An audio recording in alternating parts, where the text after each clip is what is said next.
Sveiki, esu Kastytis Krištolaitis, Šakių rajono Lukšių žemės ūkio bendrovės vadovas.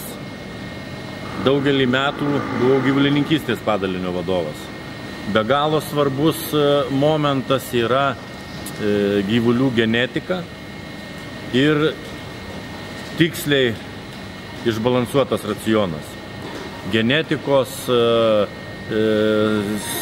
situacijoje mes turime galimybę galbūt eiti tą kryptimi, kad pašaro konversija yra vienas toks iš rodiklių, kas vėlgi iš tikrųjų yra patvirtinta gyvenimo mokslo, kad tai duoda rezultatą.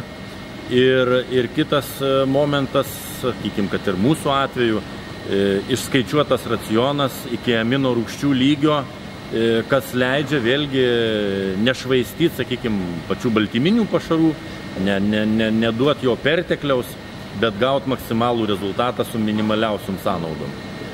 Tai gal tokie pagrindiniai dalykai.